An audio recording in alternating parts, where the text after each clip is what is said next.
sir. How you doing? Can you put your mask down real quick for me? Yeah, sure. Appreciate it. Thank you. Okay. What's your name? Mark. What is it? Mark. Mark? Yes, sir. Mark what? Rosario. Rosario? Someone called. They thought you were suspicious. Oh, I'm sorry. Do you have your ID on you? Yeah, yes, sir. Thanks.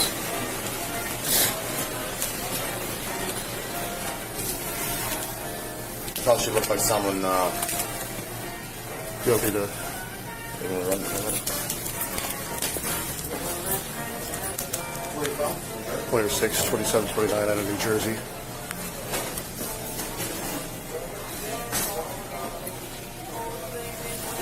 Were you up to New York? Romeo 6807 521 07982. Should come back to a Mark Rosiano.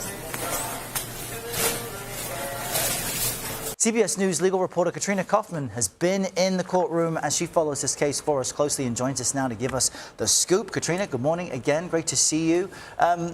His name isn't Mike, so tell us more about this body camera footage and what it really revealed seeing it. You've seen it already, but now that we get to see it. Yes, so you're finally seeing what we've been watching in the courtroom. We've heard from both of those officers Detweiler and Fry, who testified that as soon as they walked into that McDonald's, for one, Mangione stood out. He was wearing a mask. One of them said people in Altoona do not wear masks.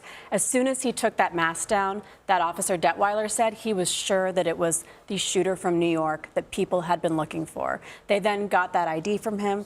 Obviously, that was not his real name. He identified himself as Mark Rosario, and they ran at Errol. Ultimately, they used that fake ID to take him into custody. They brought him in on forgery charges for giving them false identification, but it also allowed them to keep him there. They questioned him for about 20 minutes, gathering information, and this is what's really at issue. Should they have been asking him those questions yet? Mangione's attorneys say he should have been read his Miranda rights before they started questioning him in a way that would be used in this trial, as well as searching his bag. And as you've been telling us, these are pre-hearing procedures to determine what can be included and excluded as evidence during the trial. And you're in there with Mangione as this testimony is being given. I know that you mentioned a police officer who took the stand yesterday. What was Mangione's reaction? What's his general disposition in court? His life is on the line.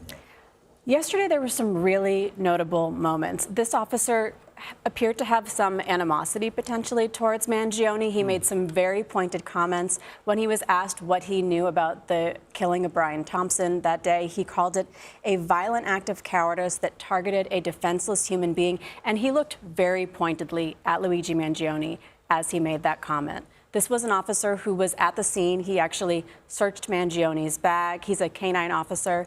He also was with him at his arraignment in Blair County. And he told us that Mangione saw this crowd of reporters, looked at them, Errol, and said, all these people here for a mass murderer? Wild. But when he gave Mangione that pointed look earlier, Mangione shook his head no, sort of rejecting that.